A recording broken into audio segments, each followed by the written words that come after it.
ज्या पार्श्वभूमीवर अशा प्रकारची पत्रकार परिषद, ती सुद्धा फलटण तालुक्यामध्ये माय माऊली माता भगिनी, माझी माता, माझी मुलगी, माझी पत्नी, माझ्या सर्व भगिनी या सर्वांच्या समोर साक्षीने करण्याची वेळ आली।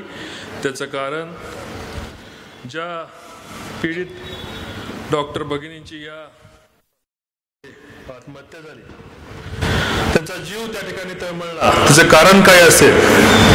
रणजित निंबाळकर कुणाचं कॅरेक्टर असर्शन्स करण्यासाठी इथं आले, कॅरेक्टरचं पोस्टमॉर्टम करण्यासाठी इथं आलेलं नाही आणि करणारही नाही, तो माझा स्वभावही नाही। त्या बिचाऱ्या माझ्या डॉक्टर भगिनीसाठी माझी सर्वांना विनंती की एक क्षण आपण सगळ्यांनी उभं राहू आणि श्रद्धांजली वाहू।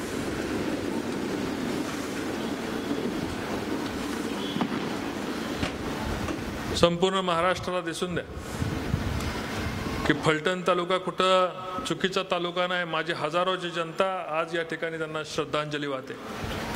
माझ्या डॉक्टर भगिनीला सगळ्याला कळून द्या, त्यांच्या पालकांना कळून द्या, त्यांच्या बंधूला कळून द्या, बीड जिल्ह्याला कळून द्या की त्या डॉक्टर भगिनीच्या आत्महत्येमध्ये आम्हालाही आमचे दुःख आहे, आमची संवेदना त्यांच्याबरोबर आहे। मी श्रद्धांजली या ठिकाणी त्यांना वाहतोय आणि आपण सर्वजण उभं राहिला। आपल्याला खूप खूप धन्यवाद।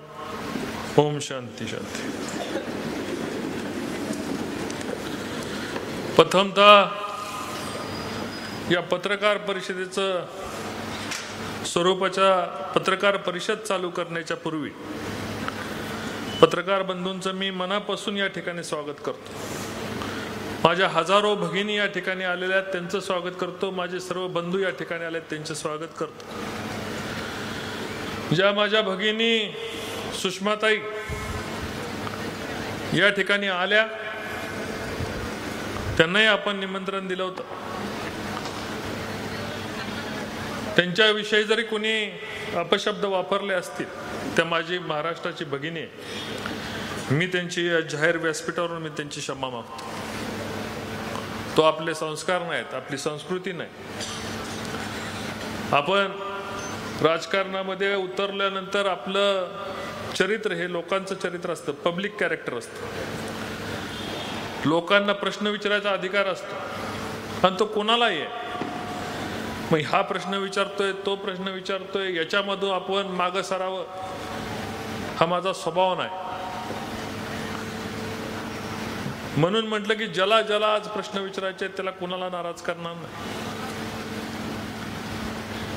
कुणीही चुकीच्या पद्धतीने माझ्यावर ज्यांनी आरोप केले त्यांना परवाही मी विनंती केली होती, आजही विनंती करतो। गेले 1 वर्ष झालं आपण एकच घोषणा दिलेली आहे, आपल्याला बदलाव आणायचा आहे, बदला घ्यायचा नाही।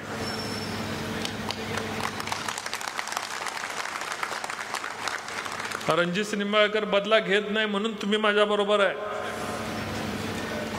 चुकीचं वागत नाही म्हणून बरोबर आहे। तालुक्यामधली 60-70% जनता आज बरोबर येण्याचं कारण आपण आपल्यामध्ये बदलाव केलाय आणि म्हणून तालुक्याचा बदलाव होतोय। मुख्यमंत्र्यांचा विश्वास कुठल्या पोलिसांच्या रिपोर्टची आवश्यकता नव्हती, त्यांच्या अंतर्मनाला माहिती होतं हा चुकणार नाही। आयुष्यात जेव्हा जेव्हा मी काम करतो तेव्हा कधी अशा पद्धतीने चुकीची कामं घेऊन ना देवेंद्रजींकडे मी कधी भेटलो। 6-7 वर्षाचा माझा त्यांचा सहवास आहे। पंतप्रधानांना मी कधी भेटलो नाही। जो भेटलो या मातीच्या कामासाठी भेटलो। रणजित नाईक निंबाळकरला स्वतःसाठी काय पाहिजे म्हणून सुद्धा भेटलो नाही। तुम्ही देवेंद्रजींची याच्यामध्ये साक्ष काढू शकता। मी मातीसाठी पाणी मागेल, नीरा देवघर मागेल, दोंबलकुडी मागेल, प्रशासकीय कार्यालय मागेल, महसूल भवन मागेल, रस्ते मागेल, माझा फलटणच्या साठी जिल्ह्याच्या सुविधा मागेल। आणि माझी मागण्याची क्षमता आणि त्यांची देण्याची क्षमता असल्यामुळं आमचं एक वेगळं नातं या ठिकाणी निर्माण झालेलं आहे। त्यांच्यावरही माझ्यामुळं लोकांनी त्यांनाही नावं ठेवली। मी त्यांची या ठिकाणी या घटनेमुळं त्यांनाही काही गोष्टीला सहन करावं लागला असेल तर देवेंद्रजींची मी या ठिकाणी मी माफी मागतो। आणि विविध ठिकाणच्या वेगवेगळ्या तक्रारी ज्या माझ्याविषयी सोशल माध्यमातून ज्या केल्या त्यांच्याबद्दलची उत्तरं इलेक्ट्रॉनिक याच्यावर देण्याकरता मी माझ्या सहकारी टीमला विनंती करतो। तत्पूर्वी काल या तालुक्याचे आमदार, विधान परिषदेचे आमदार यांनी सांगितलं तर माझं नाव देऊन जातो। मी आज जाहीर सांगतो, मला तुमच्याबद्दल द्वेष नाही, पण तुम्ही चॅलेंज केलं हे सांगतो की या तालुक्याची बदनामी झाली ते तुमच्यामुळे झाली आहे। तुम्ही कुणाला धमक्या देता नाव घ्या म्हणून? कुणाला धमक्या देता तुम्ही नाव घ्या म्हणून? अरे शेर को धमका सकते, डरा नहीं सकते।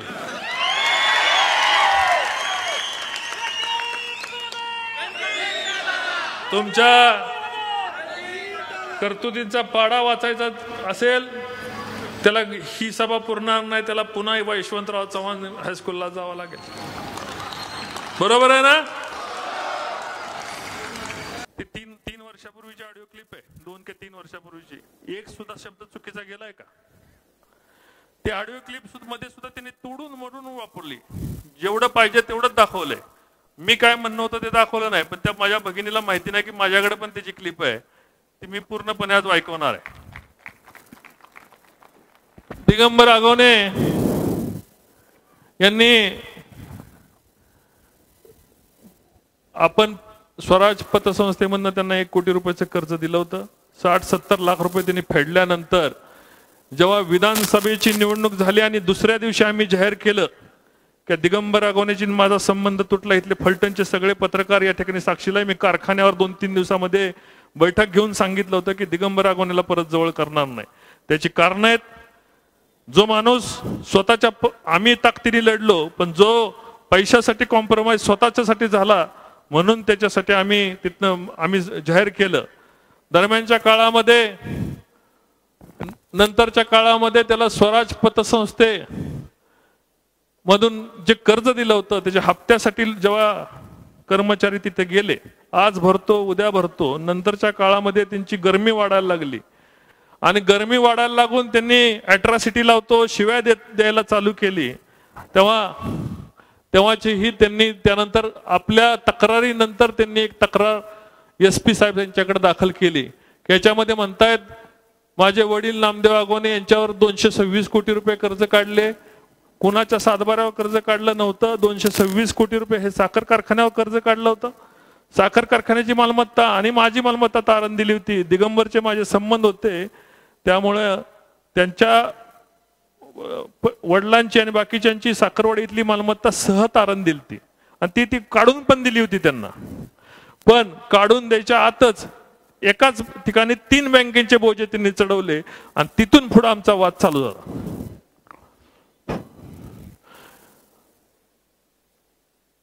पुढं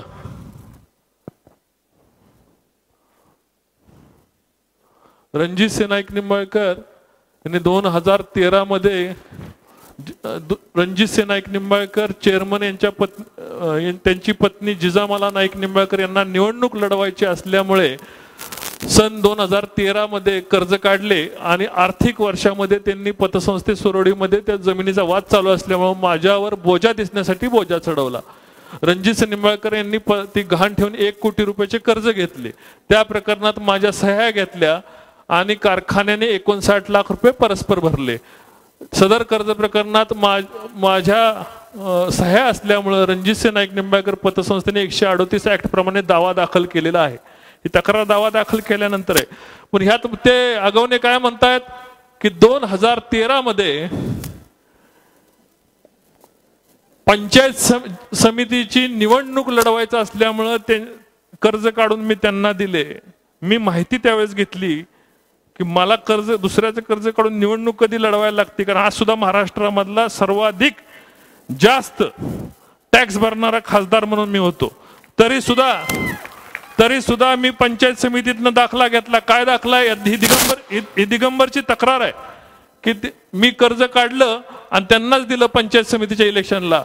पंचायत समितीने दाखला दिला की 14/3/2012 सालीच निवडणूक झाली, त्या जे पंचायत समितीच्या सदस्य झाल्या होत्या। मग 2013 साली कुठनं निवडणूक काढली दिगंबरनी हे कोणाला कळलं नाही। पण फ्रॉड त्याच्यानंतर हे त्याच्या पत्नीचे म्हणते ना, आम्ही कर्ज काढलं नाही, आमचं हे झालं, हे दिगंबरच्या सह्याचे सगळे नमुने, अर्ज, पुढे चला. त्याला थकबाकी भरण्याविषयीचं दिलेलं नोटीस, थकबाकी भरण्याविषयीचं दिलेलं नोटीस त्याच्या जामीनदारांना. त्यानंतर दिगंबर आगवणेंनी आम्हाला पतसंस्थेला परत उत्तर दिलं की दिगंबर आगवणे जे हेडलाईन डार्क केलेले तेच इथे घेतलंय. दिगंबर रोहिदास आगवणे उत्तराने कळवित आपल्या मार्फत 15 जून 2021 मध्ये कर्ज वसुलीचे नोटीस मिळाले. नोटीसीमुळे मला 1 कोटी रुपये रक्कम घेतल्याचे नमूद केले. कर्ज रक्कम 58 लाख रुपये व त्यावर व्याज 46 लाख ही मागणी केली. मी वास्तविक सेवा पतसंस्थेकडून वरती नमूद केलेले कर्ज घेतले नव्हते. सादरची रक्कम माझ्या कोणत्याही खात्यावर जमा झाली नव्हती. आपल्या नागरी पतसंस्था मार्फत जमा झालेली नाही. त्यामुळे मी नागरी पतसंस्थेत कर्ज स्वीकारण्याचा संभव प्रश्नच येत नाही. पुढचा याच्यावर घ्या. 1 कोटी रुपये कर्ज कधीही प्राप्त झाले नाही. माझ्या विरुद्ध कारवाई करण्याचा अधिकार नाही. कोऱ्या सह्याच्या ताब्यात असल्यामुळे धनादेशाचा दुरुपयोग करू नये, फौजदारी दावा दाखल करू नये असं दिगंबर आगवणेने म्हणताय. मी सह्याच केलं नाही, मी कर्जच घेतलं नाही. हे त्यानंतर आम्ही SP ऑफिसला, हे सरकार लक्षात घ्या पत्रकार बंधूंनो, हे सरकार महाविकास आघाडीचं होतं. रणजितसिंह निंबाळकरच्या विरुद्ध अनेक अर्ज झाले, 20-25 अर्ज झाले. त्यातला हा पहिला का दुसरा अर्ज असेल. तर त्याच्या वेळेस त्यांचं मॉर्गेज डीड आम्ही त्या ठिकाणी दिलं. हे दिगंबर आगवणेंचं मॉर्गेज डीड आहे. पुढे चला. हे पैसे कुठं दिले दिगंबर आगवणेंना? सातारा जिल्हा मध्यवर्ती बँकेमध्ये चेकने दिले आणि दिगंबर आगवणेंनी ते पैसे अशा पद्धतीने चेकने काढून दिले. हे मी म्हणत नाही.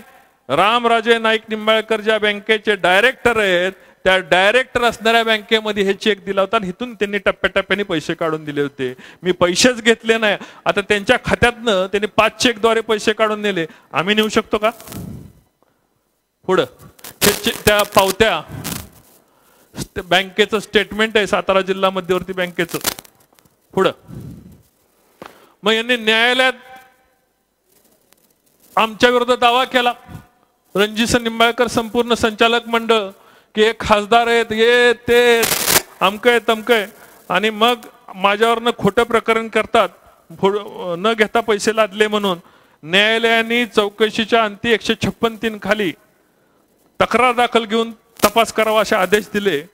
ह्यांच्या ह्या तक्रारीवर, हे दिगंबर आगवणेंची तक्रार की तदनंतर आपापसात संगनमत करून 1 कोटी रुपये तत्काळ मंजूर केले वगैरे वगैरे वगैरे. पुढे घ्या. ही त्यांची दिगंबर आगवणेंची तक्रार आहे. त्याच्यानंतर FIR दाखल झाला संचालक मंडळाच्या विरुद्ध माझ्यासहित. तत्कालीन मी संचालक आता त्यावेळेस नव्हतो, पण त्याच्या आधी संचालक होतो. माझ्यावर FIR दाखल झाला. पुढं नंतर मान्य न्यायालयाने जी चौकशी केली, पोलिसांनी चौकशी नाही केली. पोलिसांना जाब जबाब विचारले आणि जाब जबाबामध्ये न्यायालयाने त्याची बी समरीची ऑर्डर पास केली. काय केली? बी समरी म्हणजे खोटा गुन्हा दिगंबर आगवणेंनी दाखल केलेला आहे आणि त्यांना 183 अंतर्गत त्यांना शिक्षेसाठी ठेवलेला आहे. आता सुद्धा शिक्षेसाठी ठेवलाय, कधीही शिक्षा लागू शकते. जे पतसंस्थेवर आरोप केले त्याला न्यायालयाने त्याचं मत ऐकलं, आमच्या गुन्हा नोंद करायला लावला, चौकशी केली आणि नंतर बी समरी ऍक्ट. आणि ही तारीख आपण सगळ्यांनी तारीख बघावी. 26/2/22 काहीतरी तारीख आहे. सरकार महाविकास आघाडीचं होतं, देवेंद्रजींचं सरकार नव्हतं. श्रीमंत रामराजे सभापती होते.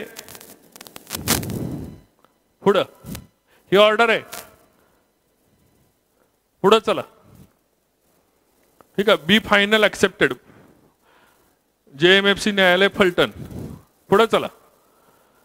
त्याच वेळेस पोलीस खात्यामध्ये मला 21 वेळा बोलवलं, कारण सरकार त्यांचं होतं. आर्थिक गुन्हे शाखेने माझी चौकशी केली. त्या चौकशीमध्ये गैरअर्जदाराचं म्हणणं, हे आमचं म्हणणं, हे अर्जदाराचं म्हणणं, आणि चौकशीतली वस्तुस्थिती काय आहे? अर्जदार यांनी 1 कोटी रुपयाचा RTGS द्वारे घेतलेले आहेत, रक्कम घेतल्याचे मान्य करतात, पण वीज कंपनी कोजन यासाठी दिला अशी उडवाउड विचारत रक्कम उत्तर दिली. परंतु तसं न करता वैयक्तिक खात्यावर सदर आयुर ट्रेडर अर्जदार यांना थकीत बिलापोटी वर्ग करून त्याने रेकॉर्डर उपलब्ध केले. अर्जदार यांच्या पैशाचा व्यवहार एकमेकाच्या संगनमतीने झाला, गैरजदारांनी पैसे स्वीकारले, कारखान्याच्या बिलापोटी खात्यावर गैरजदारांनी भरले, फौजदारी गुन्ह्याचा प्रकार दिसून येत नाही। त्यांनी सांगितलं की त्या दरम्यानच्या काळामध्ये काय झालं होतं की त्यांनी 65 लाख रुपये बघ्यासाठी भरले होते आणि 65 लाखातले फोनवरूनच सांगितलं आम्हाला की तुम्ही मला काय बघ्यास नकोय, कुठनं तरी कर्ज मिळालं होतं, बघ्यास नकोय, पैसे 59 लाख रुपये भरा। त्याच्यावर वेगळा आरोप केलता की 59 लाख रुपये माझे परस्पर माझ्या कर्ज खात्यावर भरले, आमच्या नाही त्याच्याच कर्ज खात्यावर भरले होते, तरी सुद्धा आरोप केला होता। तक्रारी पुढं आता त्यानंतर आरोप केला होता की 7 ते 8 कोटी रुपयाची खोटी बिलं आम्हाला मारली कारखान्याने त्यांचा 5 कोटी 72 लाख रुपयाचा चेक न्यायालयामध्ये भरला होता। 138 प्रमाणे कारवाई केली होती। त्यानंतर त्यांनी जिल्हा यांच्याकडे उपाधीक्षक आर्थिक गुन्हेकडे अर्ज केला की मी बिलं घेतलीच नाही। लास्ट ह्या कॉलम मध्ये आपण वाचू शकता की काय म्हणताय त्याच्यामध्ये, शेवट एकंदरीत अर्जदारांनी उपस्थित केल्यात मुद्द्यात तथ्य दिसून येत नाही। हे सगळं संक्षिप्त चौकशी झाली। 21 वेळा मला बोलवलं होतं, मी कधी बोललो नाही। पुढं तेच ते म्हणतात की आमच्या जमिनीवर 226 कोटी रुपये कर्ज काढलं। ते पिंपळवाडी इथे सेंट्रल बँक इथे लास्ट पॅराग्राफ वाचा, बोजा गैरदार विनंतीनं आर्थिक 19-20 मध्ये चढवला होता, 22 मध्ये सेंट्रल बँक ऑफ इंडियाने रेकॉर्डवर प्राप्त आहे। अर्जदार कारखान्याचे व्हाईस चेअरमन भागीदार कोणतंही आश्वासन दिलं नव्हतं। एकंदरीत अर्जदारांनी उपस्थित केलेल्या मुद्द्यात तथ्य आढळून येत नाही। ह्याच्या वेळेस ही सरकार महाविकास आघाडीचं होतं। चलो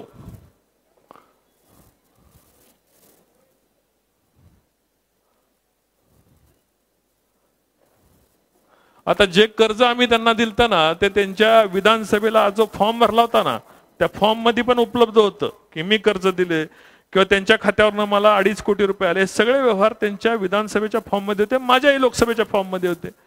तेच ते म्हटले की पैसेच घेतले नव्हते, मिळालेच नव्हते, तर दिगंबर अगवणेच्या ॲफिडेव्हिट मध्ये हा 81 लाख रुपये बॅलन्स स्वराज पतसंस्थेचा दिसत होता, हे तपासणी अधिकाऱ्यांनी त्या ठिकाणी म्हटलेलं आहे।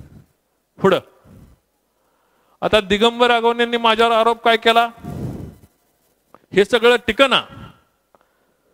मग सर्वात मोठा आरोप ह्याच्यापेक्षा झाला। काय आरोप केला की 2000 रणजितसिंह हिंदुराव नाईक निंबाळकर 2019 साली माढा मतदारसंघातून निवडून आलेले आहेत। सगळ्यांनी वाचा, कुटुंबियासोबत महालक्ष्मी दर्शनासोबत जायचे ठरवले होते। त्यांची गाडी नादुरुस्त झाली, माझी गाडी नादुरुस्त झाली असल्याने माझी फॉर्च्युनर टोयोटो गाडी भाड्याने नेली। 5 ऑक्टोबर 2019 रोजी महालक्ष्मीसाठी जायचे होते, व्यक्तिगत गाडी नादुरुस्त झाल्यामुळे माझी टोयोटो गाडी 4 ऑक्टोबर रोजी मागितली। अडचणी वाजता विनंती वाजता मी माझी गाडी 4,970 रुपये भाडे तत्वावर दिली। दिगंबर अगवणेला ज्याला विधानसभेला आम्ही सहकार्य केलं त्यांनी त्याची गाडी आम्हाला भाड्याने दिली। माझ्याकडे एवढ्या गाड्या आहेत, ह्याची गाडी भाड्याने घेऊन गेलो मी। रणजितसिंह निंबाळकर ही राजकीय व्यक्ती असून भरपूर मनुष्यबळ आहे, राजकीय पाठबळ असल्यामुळे माझी वेळोवेळी फसवणूक करत आहे, तसे मी त्यांना तू तसे सांगेल तर मला जिवंत सोडणार नाहीत अशी धमकी दिली। त्यांच्यापासून माझ्या कुटुंबाला धोका आहे। माढा लोकसभेचे खासदार रणजितसिंह निंबाळकर यांचा त्वरित गुन्हा दाखल करून न्याय मिळावा। कोण म्हणतंय? दिगंबर अगवणे। कितीची तक्रार आहे? पत्रकार बंधूंनी वाचलं का? 4000। आता ही तक्रार तरी मी मान्य करतो, पलीकडची तक्रार तर त्याच्यापेक्षा गंभीर आहे। माढा लोकसभेचे खासदार रणजितसिंह नाईक निंबाळकर यांनी पेट्रोल चोरी केली। मला सुषमाताई, मेहबूब भाई, महाराष्ट्राचे प्रदेशाध्यक्ष, नेते मंडळींना त्यांना म्हणायचंय, जे आमदार साहेबांनी मी सांगितलं की मी रणजितसिंह नाईक निंबाळकर नार्को टेस्ट करायला तयार आहे आणि त्याच्याबरोबर माझ्यावर आरोप करणाऱ्यांनी प्रत्येकाने नार्को टेस्ट आज जाहीर माझ्या सगळ्या सोशल मीडियाने करायचं। हा आरोप आहे का? 500 रुपये किमतीचे प्लास्टिक पॅन मधून चोरी करताना जयश्री अगवणे यांनी पाहिले व जातीवाचक शिवीगाळ केली। कुणाला? जयश्री अगवणेंना। मीच म्हणून सहन केलं। माझ्या जागी तुम्ही असता तर काय केलं असतं? कशाने हाणला असता? बुटाने हाणला असता. रणजित निंबाळकर ही राजकीय व्यक्ती असून पाठबळ घडलेल्या हे काय जीवन, मी तुला तीच खालचं वाक्य इकडे, जिवंत सोडणार नाही माडा लोक, त्वरित त्यांना जातीवाचक शिवीगाळ करणे म्हणजे अट्रॉसिटी दाखल करण्यासाठीचा हा पोलीस स्टेशन रोजीचा अर्ज आहे. अगवनेच्या कुटुंबावर किती अत्याचार केले, किती अन्याय केले, हे अन्याय कोण कुणावर करत होतं हे तुमच्या लक्षात येईल. आता ह्याच्यापेक्षाही मोठं कांड आहे. ह्या तक्रारी पोलीस स्टेशननी घेतल्या नाहीत म्हणजे त्याच्यावर माझ्यावर गुन्हा दाखल नाही केला. कशा करतील? त्यांच्या नोकऱ्या जातील का राहतील? 500 रुपये पेट्रोल चोरण्याकरता खासदार विमानाने गिरवीला आलाय आणि पेट्रोल चोरून पहाटे पळून गेला.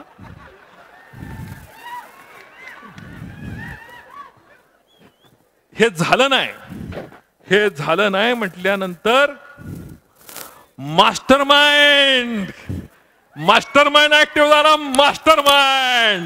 मास्टरमाइंडने नंतर काय आयडिया दिली? काढा रे आयडिया. हे जरा नाही ते ऑडिओ क्लिप वाजवा. पहिली तर आमच्या जयश्री ताईची ऑडिओ क्लिप जी त्यांनी कापली होती ती जरा नीट ऐका. वाजवा रे जरा जोरात. ठाकूर साहेबांच्या विषयी आता त्यांचा काय संबंध आहे लतीफाईचा ठाकूर साहेबांचा? नाही त्यांच्याविषयी काय नाही, मला तर काय माहिती नाही ह्याचं. नाही कोर्टात जाऊन तुम्ही तक्रार दिली आहे विनयभंगाची. आता असं का करताय तुम्ही? कोर्टाने फेटाळली आहे का? आता तुम्ही एवढं अडाणी बनू नका. काय होते, खरं बोलत नसल्यामुळे सगळा विषय होतोय. खरं बोलला असता नाही करत. तुम्हाला काय आता मी कोर्टात जाऊन त्यांच्याविषयी तक्रार दिली का मी विनयभंगाची? हो मग तुमची तक्रार आहे. तुम्ही माहिती का तुम्हाला ठोंबरे वकील आहेत की शिकवायला विचारा की त्यांना ठोंबरे वकिलांना म्हणा कोणाकोणी नावं टाकल्यात. लतीफाईचं नाव आहे, आमच्या ठाकूर साहेबांचं नाव आहे.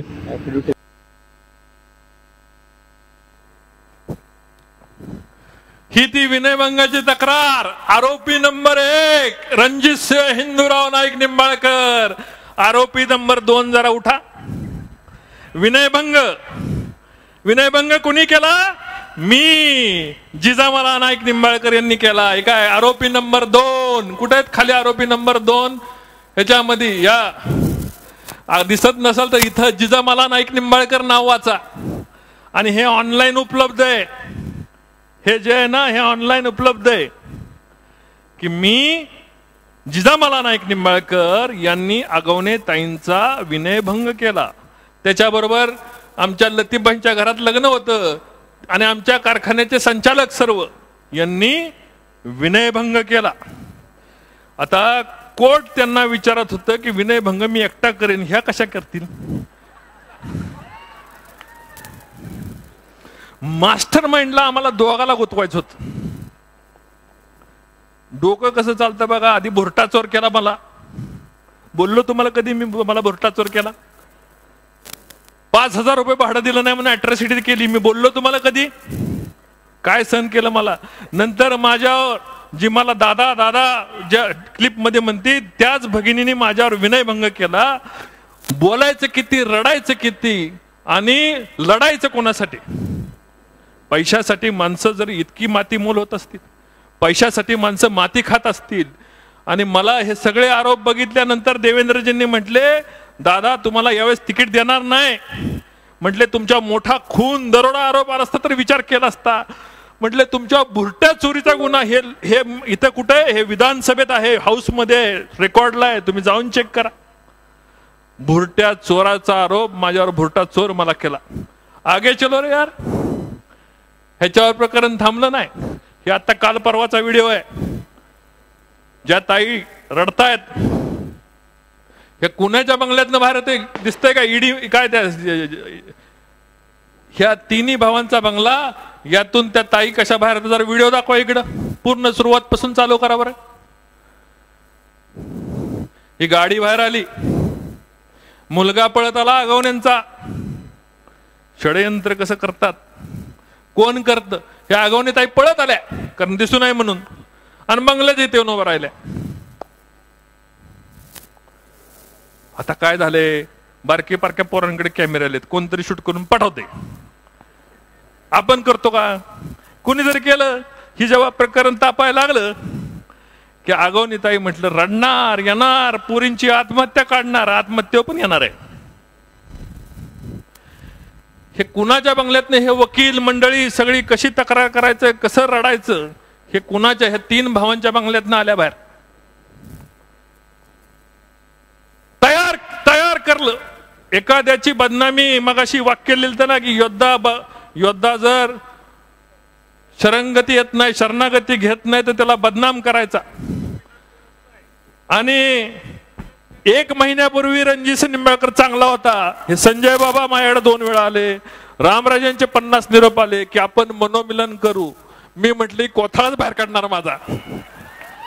म्हटलं तुमचं मन पण नको, तुमचं मिलन पण नको, काही नको. या ताई बाहेर आल्यानंतर मग परत दुसऱ्या ताईंना संपर्क केला. त्या बिचारीचा काय दोष असं मला वाटत नाही, कारण स्त्री रडली की आपलं सगळं वाटोळच होतं. बरोबर आहे ना? पत्रकारांना पटतंय का नाही? पुढे घ्या.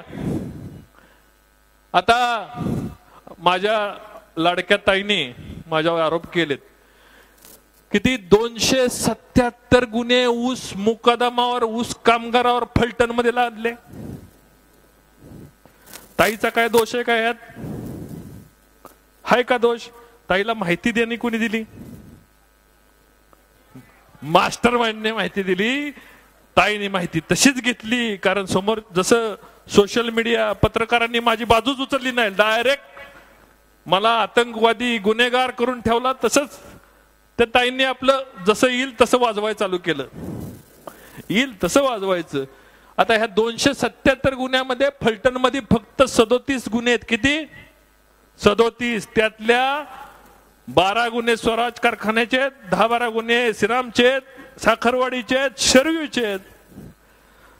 जिल्ह्यात मिळून 2021 नंतर 2025 पर्यंत 160 गुन्हे संपूर्ण जिल्ह्याचे. मग 277 गुन्हे कुठनं आले? आले का? हे आजची प्रेस नोट आहे एसपीची, सगळ्यांच्या व्हॉट्सअपवर असेल, दुपारी चालली आहे. काय म्हणतायत? पोलीस अधीक्षक 2022 ते 25 मध्ये 160 फसवणुकीचे गुन्हे, टोळी मुकदमांचे आणि ह्यांचे कुणाचे? कारखाना व जिल्ह्यातील वार्ताहर प्रतिनिधी, साखर कारखान्यातर्फे फसवणुकीचे गुन्हे, गुन्ह्याची माहिती देणे, वारंवार विचारणा केली. प्रसारमाध्यमांमध्ये गुन्ह्याच्या संख्येबाबत अनेक गैरसमज आहेत, त्यानुसार माहिती देण्यात येते. सातारा जिल्ह्यात 22 ते 25 कालावधीमध्ये 160 फसवणुकीचे गुन्हे आहेत. साखर कारखान्याचे पैसे बुडले, तिथं लोकांना मारलं, त्यांच्यावर गुन्हा दाखल करायला नको का? आपल्या लोकांना टोळी मुकदमांना फसवलं, गुन्हा दाखल करायला नको? माझं काय चुकतंय का? आणि कारखाना ही स्वतंत्र संस्था आहे, मी तिथं काय संचालक नाही, चेअरमन नाही. सगळ्या कारखान्यांनी गुन्हे दाखल केले. फक्त रणजितसिंह नाईक निंबाळकरनी 277 गुन्हे दाखल केले. रणजितसिंह निंबाळकरच्या इथं वसुली केंद्र आहे, पोलीस छळ छावणी आहे, सगळं आहे.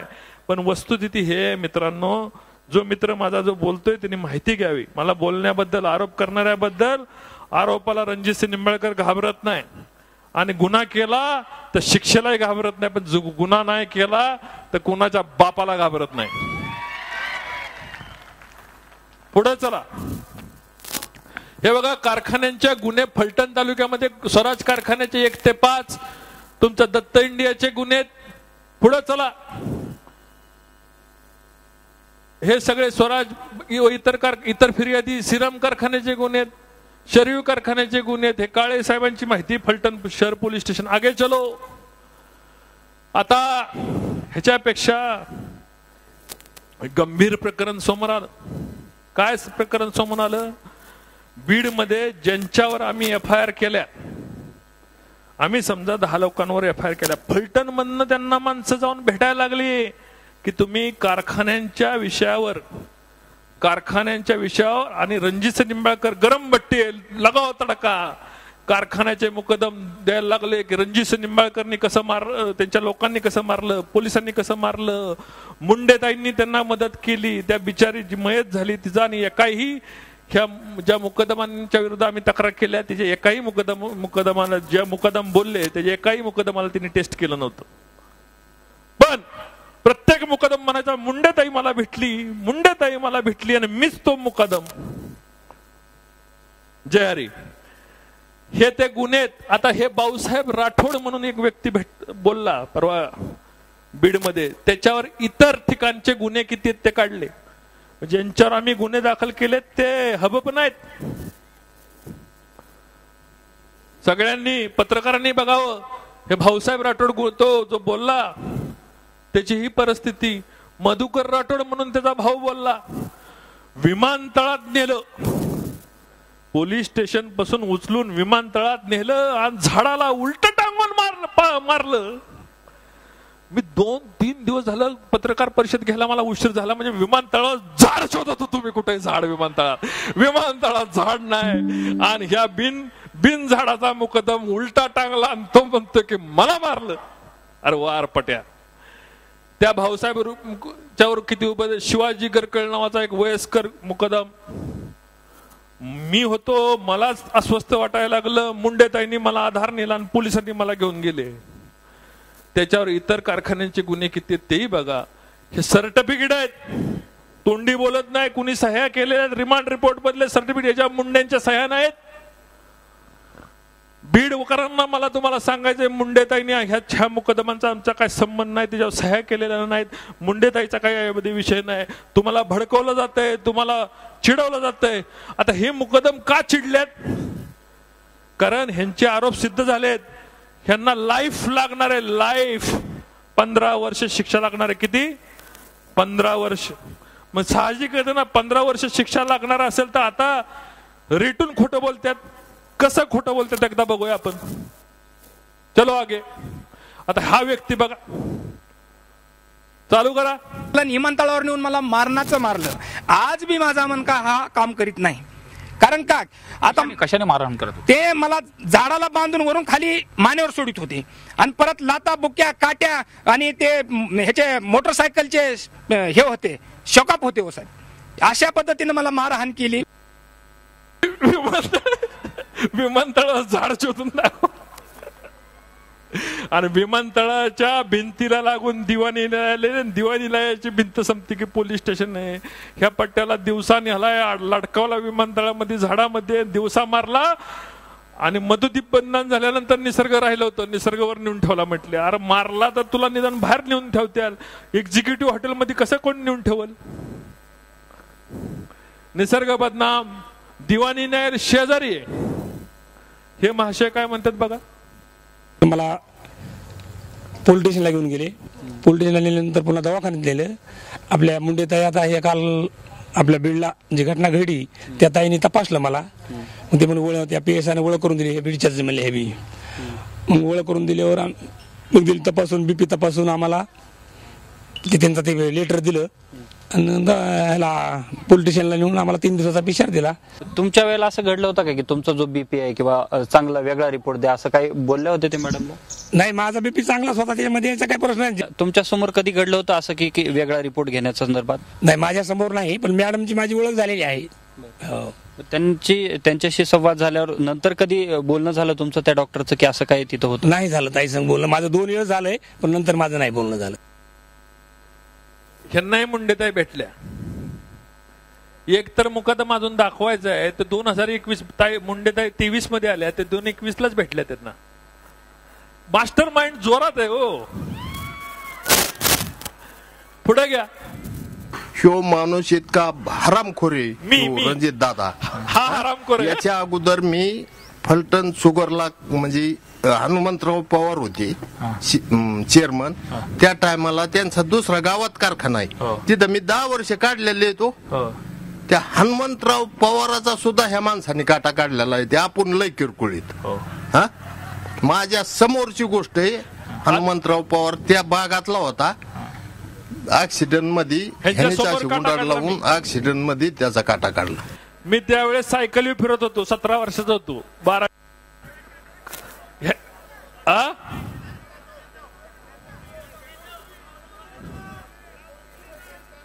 1997 साली त्यांचा मृत्यू झाला होता. मी 18-19 वर्षाचा असेल. आणि अशा परिस्थितीमध्ये हे महाशय म्हणते माझ्या समोर हनुमंतराव पवारांचा काटा काढला. जय हरी। आगे चलिए। आता या संपूर्ण प्रकरणामध्ये एका अर्जावरती महिला डॉक्टरने उल्लेख केला होता ज्यांनी सुसाईड केलं। या संपूर्ण प्रकरणामध्ये एका अर्जावरती महिला डॉक्टरने उल्लेख केला होता ज्यांनी सुसाईड केलं, आत्महत्या केली, की फिट अनफिट सर्टिफिकेट देण्याच्या संदर्भात त्यांच्यावर खासदारांच्या 2 PA येऊन दबाव टाकला। ते सगळं प्रकरण तुमचं होतं का? हो हो हो, ते प्रकरण माझं होतं। ते त्याचा तपासणी रिपोर्ट आहे, कुणी तपासलाय त्याला? पुढे वाजू वाजू वाजू हे वाजवा पूर्ण। या संपूर्ण प्रकरणामध्ये एका अर्जावरती महिला डॉक्टरने उल्लेख केला होता ज्यांनी सुसाईड केलं, आत्महत्या केली, की फिट अनफिट सर्टिफिकेट देण्याच्या संदर्भात त्यांच्यावर खासदारांच्या 2 PA येऊन दबाव टाकला। ते सगळं प्रकरण तुमचं होतं का? हो हो हो, ते प्रकरण माझं होतं। ते पुढे चल, जाऊन द्या, पुढे चल। आता मी धनंजय आत्माराम ननावरे, सोशल मीडिया व न्यूज चॅनल यांना विनंती करतोय की आमचं ननावरे हे जे प्रकरण आहे हे न्यायप्रविष्ट आहे। आम्ही पोलिसांना व न्यायालयाला याची माहिती दिलेली आहे, तरी आम्हाला मानसिक त्रास होईल असं कुठल्याही न्यूज चॅनल व सोशल मीडिया यांनी वक्तव्य करू नये ही विनंती। त्यांचं म्हणणं हे दिलं होतं की हा रणजितसिंह नाईक निंबाळकर, खासदार निंबाळकर, त्यांच्या भावाच्या आत्महत्येस त्याच्या कुटुंबाने दिलं होतं त्यांचं, पण त्या बिचाऱ्यांनी विनंती केली आहे की त्याच्याबद्दल जास्त बोलू नका। काय परिस्थिती, त्या माणसा गरीब माणूस आहे, त्या माणसाला रोज जाऊन डिवचलं जातं, किती पैसे घेतले? अरे बाबा, माझा त्या माणसाशी काय संबंध नाही, त्याच्या कुटुंबाने दुसऱ्या दिवशी जबाब दिलेले आहेत, त्याच्या तोंडात शब्द घातला। Master mind. त्यामुळं सोशल मीडियाला माझी विनंती आहे की ह्या माणसांच्या, ह्या कुटुंबाच्या बाबतीत कृपया करून त्यांच्या ऑडिओ क्लिप्स, त्यांच्या त्रास होतोय त्यांच्या कुटुंबाला फिरवू नका। आता हे महबूब बाय शेजारी कोण आहे? येऊन गेले ते आत्ताच। हे सगळं तयार कसं झालं? दिगंबर आगोने यांचा रामराजेमध्ये माझा कधी संबंध नाही। शेजारी ताई आमच्या धैर्यशील मोहिते पाटलांना जाऊन भेटल्या होत्या। प्रोटीन कुठनं? आता बोलायला प्रोटीन तर पाहिजे ना, आयडिया। हे उत्तमराव आहेत, दुर्दैवी, मला लाज वाटते, माझा खून जरी केला असता ना तरी चाललं असतं। मास्टर माइंडनी त्या 2 पोरींचं ट्रेनिंग घेतलं। काय केलं? ट्रेनिंग घेतलं। लोकसभेची निवडणूक होती, 4-8 दिवसात तिकीट राहिलं, त्याचं तिकीट कसं कापलं जाईल, त्या पोरींना नकली आत्महत्या करायला लावली, स्वतःच्या दवाखान्यामध्ये आणून ऍडमिट केलं, आणि हिथं ती काय ठिकाणा म्हटल्यावर डॉक्टर हसायला लागल्यावर पुण्याला घेऊन गेले। ही परिस्थिती म्हणजे रणजितसिंह निंबाळकर पेट्रोल चोर, रणजितसिंह निंबाळकर विनयभंग करणारा, रणजितसिंह निंबाळकर गाडी भाडं न देणारा, अट्रॉसिटी शिवेगाळ करणारा। राहिलं होतं एवढंच की फक्त या कुटुंबाने माझ्यावर आत्महत्येचं प्रकरण दाखल करायचं होतं, तेही मास्टर माइंडने दाखल करून टाकलं। पण मास्टर माइंडने मग इथं गुन्हा दाखल करायला पाहिजे होता, तपासणी करून घ्यायला पाहिजे होती, मेडिकल रिपोर्ट खोटे बनवायची गरज नव्हती। एखाद्या वेळेस एवढं करण्यापेक्षा मास्टर माइंडने माझी सुपारी देऊन गोळी घातली असती तरी चाललं असतं ना। किती माणसाला त्रास द्यायचा एखाद्याला, किती सहन करायचं, आणि तरी सुद्धा म्हणायचं बदला घ्यायचा नाही, बदलावा आणायचा आहे। हा रणजितसिंह नाईक निंबाळकर ते करते। चलो आगे। आता आदरणीय संपदाताईच्या विषयामधला हे विषय आपण सगळ्यांनी नीट समजून घ्यायचा आहे। त्यांच्यावर त्यांच्या खात्याअंतर्गत पोलिसांच्या तक्रारीविषयी चौकशी चालली होती। काय चालली होती? चौकशी। त्या चौकशीमध्ये त्या ताई काय म्हणतायत की माननीय खासदार यांचे 2 PA त्या ठिकाणी आले होते, त्यांनी मला खासदारांना फोनवर बोलणं करून दिलं। मी खासदार सरांनी विचारणा केली की पोलिसां कर्मचाऱ्यांनी आपल्याविषयी कंप्लेंट आहे, त्याविषयी आपलं काय म्हणणं आहे का? तेव्हा त्यांनी असे सांगितले की आरोप चुकीचे आहेत, असे माझ्याकडून होणार ना, पुन्हा होणार नाही। त्यांना मी हमी दिली। एवढंच वाक्य मास्टर माइंडला सापडलं, आणि तो खासदार, हे वाक्याचं कधीच 4 महिन्याचं, ते मेडिकल डॉक्टर आहेत। जेव्हा मी इथे एखादा मुकदम वगैरे आणतो ना, तेव्हा वेगवेगळ्या खासदार आमदारांचे फोन येतात, त्यांचे तालुक्यातले कार्यकर्ते असतात ना हे. कुठल्या खासदाराने फोन केला आणि त्या ज्यांनी कोणी केला, मी तर म्हटलं मला आठवतच नाही, मी 100 फोन करत असतो, मी पण केलास. ह्याच्यामध्ये गैर काय? पण खासदारांनी त्यांच्या पीएनी दबाव आणला. 6 महिन्यापूर्वीच्या दबाव आणलेल्या ताई मधुदीप हॉटेलला जाऊन स्वतःच्या हस्ताक्षराने हातावर लिहून गुन्हेगारांची नावं गळ्यात फास ऐकून ह्या पीएनच्या दबावामुळे आत्महत्या करू शकेल का? करू शकते का? आणि ह्यात काय म्हटलंय, पोलिसांनी तुमच्या जी तक्रार त्यांच्याविषयी चालू होती त्याच्याविषयीची माहिती त्यांनी घेतली होती. मी खासदार नाही, 1.5 वर्ष झालं पडलोय. पण ठीक आहे, ह्याच्यामध्ये गैर नाही की फक्त एवढंच की संपदा मुंडेच्या आत्महत्या दाखवायची, सगळ्या चॅनलवाल्यांनी फास दाखवायचा आणि माझा फोटो शेजार दाखवायचा. जय हरी. पुढे चला. आता फोन करणाऱ्या त्याच्या कुटुंबाने स्टेटमेंट दिलं की कोण पीएत वाजवा. फलटणचे खासदार असा आपण उल्लेख करताय, पण त्यांचं नाव तुम्हाला माहितीये का? कोणाविषयी आपण बोलतो? नाही सर, नाही माहिती. अच्छा, मग ते फलटणचे खासदार होते हे कशावरून तुम्ही सांगताय? ह्यातल्या कुठल्या आधारावर तुम्ही हे सांगताय की ते फलटणचेच खासदार होते? ते पीए कदाचित त्याच्या ओळखीचे असावेत, कारण त्यांच्या आधी पण त्यांचे फोन यायचे. अच्छा, खासदारांच्या पीएची नावं आपल्याला माहिती आहेत? हिवरे का काहीतरी असं सांगितलंय, पण कन्फर्म मला माहिती नाही.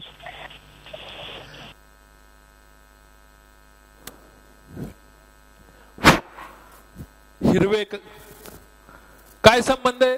मुकुंद रणवरेंनी आदल्या दिवशी रात्री रोहित नागटेळेंच्या फोनला फोन केला आणि कुणाचा नंबर आहे हे कशावर चेक केला? ट्रू कॉलरवर.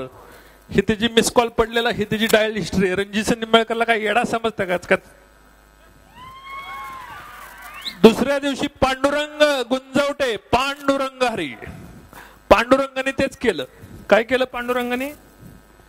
रोहित नागटेळे शेजारीच राहतात, कधीही जमत नाही त्यांचं. त्यांच्या फोनला फोन करून म्हटले माझा फोन हँग झालाय. कोण बोलतंय? रोहित बोलतोय ना. फोन रोहितने परत कॉल केला त्यांना, साधा कॉल केला. का फोन केला तर विचारलं. रोहित त्यावेळेस माझ्या शेजारी होता. मी सांगितलं रोहित उद्या त्या पीएनच्या जागा तुमचं आणि राजेशचं नाव येणार, हे मला माहिती होतं. तेवढं मास्टर माइंडला ओळखतो ना मी. ह्या दोघांनाही रामराजेंच्या बंगल्यावरनं हा रामराजेचा पीए मुकुंद रणवरे आणि ह्या दोघांच्याही फोनला फोन करून चेक केलं की ह्याच नाव द्यायचं ना. मग नाव दिलं. मग दुसऱ्या दिवशी ताई सांगायला लागल्यात रोहित नागटेळे, राजेंद्र शिंदे ही नावं तयार झाली आणि ह्यात आली. हिरवे गायब झाला. आणि त्या हिरव्याने तरी काय बिचारीने केलं होतं? खासदाराला फोन जोडून दिला, माहिती घेतली होती फक्त. तो खासदार मीच, पीएच माझे. जय हरी. चला पुढं. आता असंच एक प्रकरण जयकुमार गोरे साहेबांच्या बाबतीत झालं होतं. हे महाराष्ट्र टाइम्सची बातमी आहे. काय म्हणतात आपले श्रीमंत? ऐका मॅडम. नमस्कार. हा नमस्ते. तुमचा मेसेज आला, मी मुद्दाम प्रदीपला बोलून घेतलं. हो हो, नाही बरं झालं ते. मी पण परत काय ते परत इतकं आपण तुम्ही धाडस केलंय ते माझ्या डोक्यात नाही. आता एक काम करा, तुम्ही घरीच थांबा. प्रदीप येईल 4:30. तू गाडी आणली नाही बघ, तो येईल तुमच्याकडे. बर बर बर, ठीक आहे, चालेल. तिथनं काय करा, आता थोडीशी सोय करतो मी. त्याच्यावर मोठं काम म्हणजे त्या कुपरमध्ये दिवाळी झाल्यावर तुमची थोडीशी सोय करतो. बर, चालेल. कुपर म्हणजे शेजारीच आहे. बर बर बर, नाही काय हरकत नाही. तुमचं हे बँकेचं होईपर्यंत कुठल्या प्रकारचं बँकेच्या माझ्या डोक्यात काय ते मी तुम्हाला सांगतो. ते काय असतं, बँक ऍश्युरन्स नावाचा एक प्रकार असतो. त्याच्यात कसं असतं, या बँकेच्या 300-350 शाखा आहेत. ते आम्ही कुठल्या तरी एका इन्शुरन्स कंपनीला तिथं बसायची परवानगी देणार आणि धरून झाला की सातारच्या एका ब्रँच मध्ये 5 कोटीचा टर्नओव्हर त्यांचा झाला माझा त्या इन्शुरन्स कंपनीला. 17% पैसे आम्हाला बँकेला मिळणार. मग तिथं आम्ही काय करणार होतं, ती इन्शुरन्स कंपनी जी कोणी येईल टेंडर होईल त्यांना आम्ही प्रेशर करणार की हे आमचे 50 घ्या, असा एक विषय आहे. तो इन्शुरन्स कंपनीकडनं होईल. हे जर तुमचं जुळलं तुमची सोयच होईल ना, जवळच्या जवळच बरोबर. पण त्यामध्ये दुसरा पॉईंट असा आहे की आता मी मध्यंतरी एके ठिकाणी जात होते, खूपच प्रॉब्लेम झाला होता. प्रदीप भाऊला मी बोलले होते सगळं, तर ह्याची माणसं येऊन तिथं सांगून गेली की तुम्ही त्या बाईला आणि अक्षरशः म्हणजे एका महिन्यात मला त्या लोकांनी कुठलंही कारण नसताना काढून टाकलं. व्यावसायिक मॅडम लोक जे असतात कसं करणार. त्यामुळे मी प्रदीप भाऊला बोलले होते की मला सातारा नकोच आहे, मी सातारच्या बाहेर कुठेही राहते, कारण मी सुद्धा इतकी डिस्टर्ब झाले नाही या सगळ्या प्रकारात. म्हणजे ते असं म्हणतात ना, करायला गेलो गणपतीन झाला मारुती, तसं झालेलं. एकतर ते सगळे बॅचेस वगैरे माझ्या सगळ्या बंद झाल्या, सगळं म्हणजे इन्कम सोर्स माझा पूर्ण थंडावला. काय त्याच्या आधी व्यवसाय काय करत होता? ह्या केंद्र शासनाच्या ज्या स्कीम्स असतात ना ग्रामीण विकास मंत्रालयामार्फत, त्या मी रन करायच्या. आता जवळजवळ 9-10 वर्ष झालं त्यामध्ये माझा चांगला जम बसला होता. आणि त्यामध्ये एका बॅचला मला साधारण एक 70 ते 80 हजार रुपये मला त्यात मिळायचे. अशा वर्षाच्या एक 10-12 बॅचेस होऊन जायच्या त्या वेगवेगळ्या ठिकाणी. मग त्यामुळे ते माझं इन्कम सोर्स अगदी छान चाललेला होता. आणि आता कसं झालं, त्यात माझी मोनोपॉली झालेली आहे की मी चांगलं काम करते. तुम्हाला कोण म्हणतंय करून? अहो मी तेच प्रदीप भाऊला बोलले की औंधचं कॉलेज मी टायअप केलं त्यासाठी, पंतप्रतिनिधी पाटणचं बाळासाहेब देसाई, सातारचं कला वाणिज्य, ते ह्या जयकुमारनी गुन्हा नोंदवला, पेपरला माझं नाव आलं की ती कामं माझ्या हातातून गेली. हॅलो नाही तुमचं चालून द्या, माझा माईक. मॅडम नमस्कार. हा नमस्ते. नाही परत नका लावू, जिथपर्यंत आलो तिथपर्यंत लावा.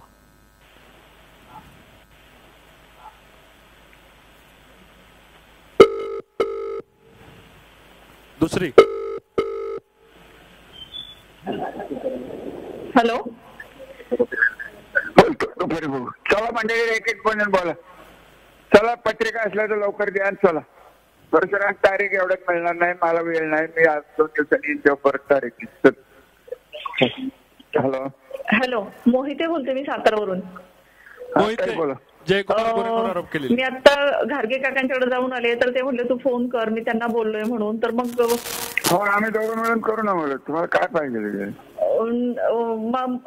फलटणला येऊन भेटून जाऊ का मी? म्हणजे मला तुम्हाला डिटेल सांगता येईल. अहो आधीच बघा बॉम्बे सगळे लक्ष असते त्यांचं.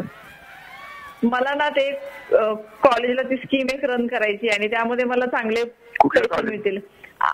औंधच्या कॉलेजवरती. कुठल्या? औंधचं कॉलेज आहे ना राजश्रीपती, त्यावरती रन करायची आहे. कारण ते प्रायव्हेट कॉलेज असेल ना काहीतरी. हो हो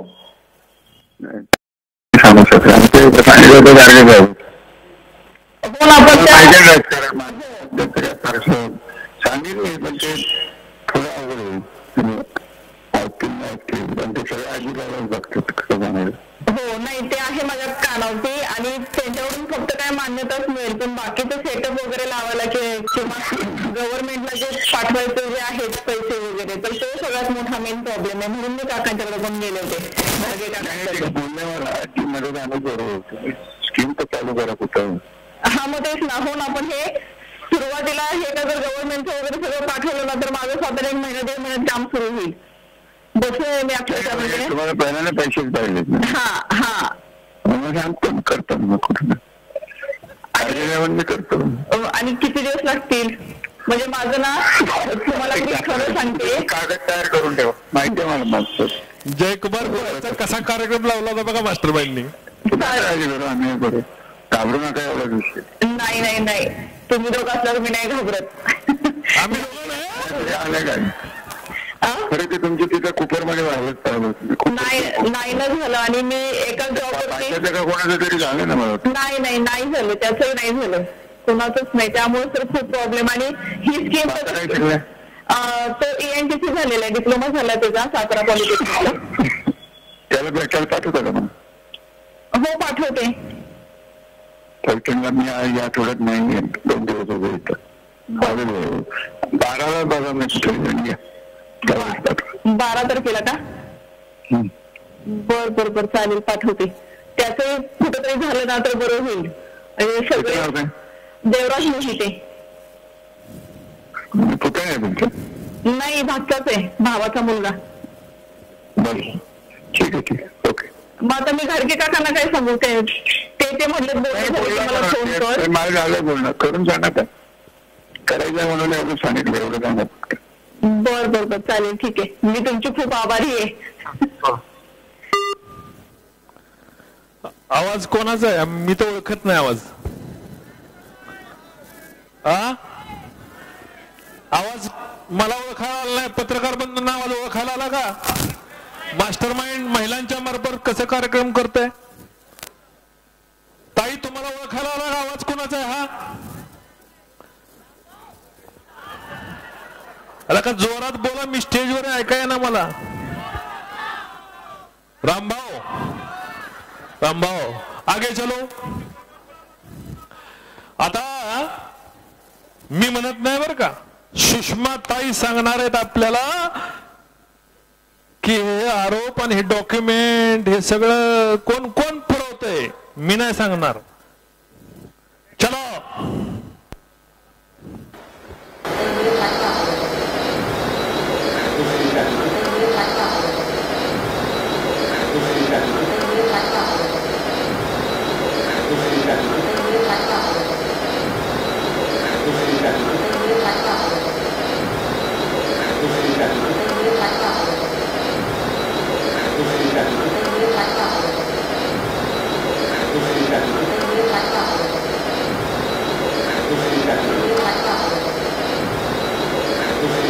काय भीती आहे या माणसाला?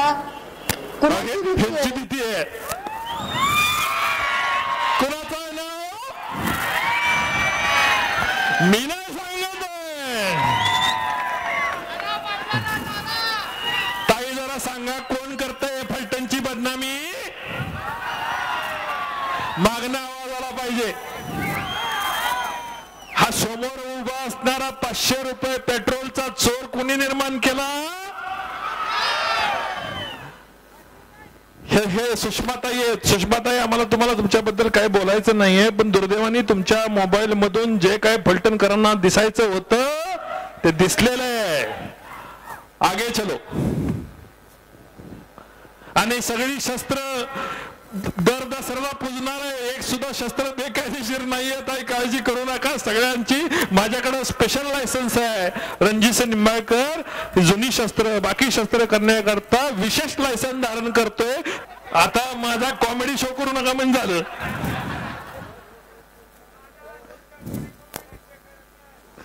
लावा रे परत ती.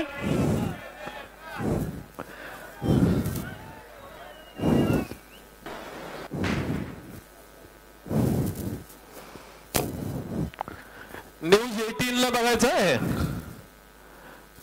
पहिली दुसरी ही जी मुलाखत जेव्हा दिली शस्त्रांच्या बद्दल, जरा काय होतंय टेक्निकल प्रॉब्लेम?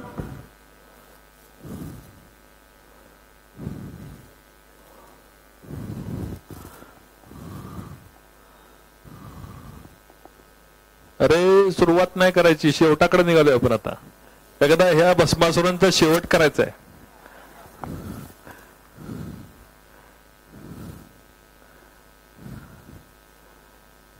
अरे नको सारखा चेहरा दाखवू, भीती वाटते. ह्याची भीती आहे. आता जायचं का पुढं? चला पुढं. आपल्या ताईविषयी कोणी काय बोलायचं नाही, तिची चूक नाही. आगे चलो.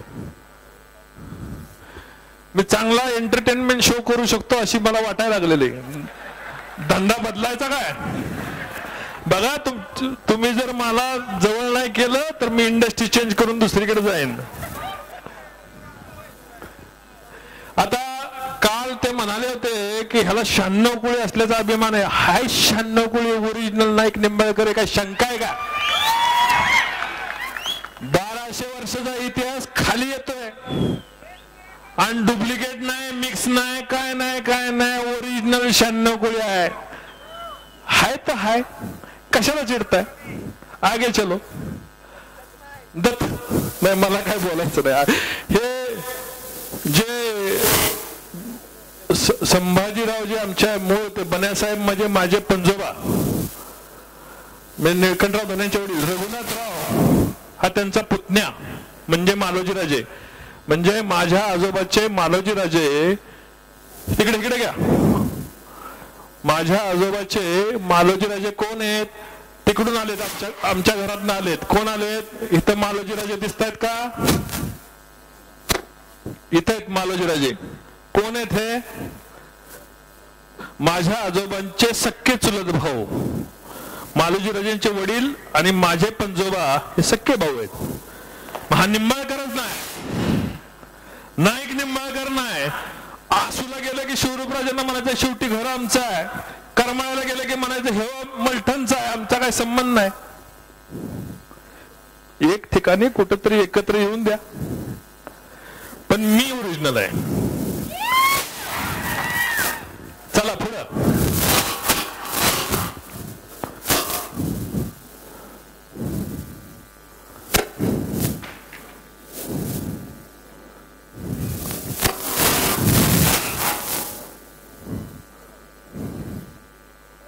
बोलो झाले, मला संपलेले कळालं नाही. एका पाठोपाठ दिगंबर अगोने त्यांच्या मुलीच्या जे काय संभाव्य मास्टर माइंडने डिझाईन केलेली आत्महत्या, बिसंबरी, पेट्रोल चोरी, 354 ऊस मुकादम, सुषमा अंधारे ताईंचा जो आरोप होता 277 केसेस राहिला. आता बॉयलरचा एक त्यांनी सांगितलं की बॉयलर मध्ये काही लोकांना नेऊन टाकलं. आता बीड वरनं 400 किलोमीटर घेऊन बॉयलर मध्ये तिकडे हेल टाकायला नेऊन पाहिजे कारखान्याच्या. गरज आहे का? जर एखाद्याला मारलं तर तिकडेच टाकतील ना. जसं भोसले साहेबांनी सांगितलं की बाबा मारलेला आणून कशाला आपल्या घरात आणायचं. पण आपण शेळी मेली तरी पंचनामा करतो ना. आमदार साहेब तर प्रत्येक गायचा शेळीचा पंचनामा करतात अलीकडे. आणि मग माणूस एखाद्याच्या घरामध्ये मेल्यानंतर पंचनामा होत नाही का?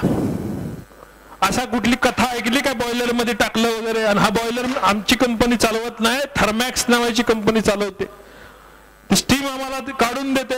1 लाख कोटीची कंपनी, 10,000 कोटी प्रॉफिट आहे त्याचा. किती? 10,000 कोटी. 1 लाख कोटीचं व्हॅल्युएशन आहे, 10,000 कोटी प्रॉफिट आहे. 250 माणसं त्यांची काम करतात. म्हणजे माणूस आणायचा, 150 फूट बॉयलर वरती न्यायचा आणि मग त्यांच्या ताब्यात द्यायचा आणि मग टाका मारायचं. म्हणजे 250 माणसं डोळ्याला पट्टी बांधून करतात. जर एखाद्याचा कार्यक्रम झाला असेल तर तिकडे आणायची काय गरज आहे? आरोप करताना जरा डोकं चालून आरोप केलं पाहिजे ना. त्यांना द्यायची. सुषमाताईकडे माहिती देताना जरा ताई परत बोललीच नाहीत त्याच्यावर. ही बॉयलरचा एक आरोप. मी सगळे आरोप खोडतोय. आता राहिला काय? कुट्टे ग्रुप, स्वराज डेअरी ही 2018 साली कुट्टे ग्रुपला आपण दिली. 1 वर्षभराच्या व्यवहारानंतर 2019ला हस्तांतर केलं. 75 कोटी फायनल व्यवहार जो झाला आमचा तो 75 कोटी. ह्या महाभागानं तिकडे जाऊन सांगितलं 1400 कोटीला व्यवहार झाला. तर ते कुट्ट्यांच्या अडचणी काय असतील त्या असतील. 2018ला व्यवहार झालेला 2025 मध्ये ते अडचणीत गेले. किती वर्षानंतर? 18 ते 25 किती झाले? माझं गणित कच्च आहे. 7 वर्ष. मग एखादी गाडी जर आपण एखाद्याने विकली, तिने जाऊन ठोकली तर पहिल्या मालकाला काय होतं का? पण काय झालंय, बारकी बारकी जी सटर फटर युट्यूब चॅनल आलेत का, कॉइन बॉक्स टाकला की बोलायचं. रणजित सिंह निंबाळकरनी ती कुठली त्यांची पतसंस्था डेअरी घेतल्यामुळे अडचणीत आली. ह्या सगळ्या कॉइन बॉक्स वर मी फौजदारी दाखल करणार आहे. काय करणार आहे? फौजदारी दाखल करणार आहे.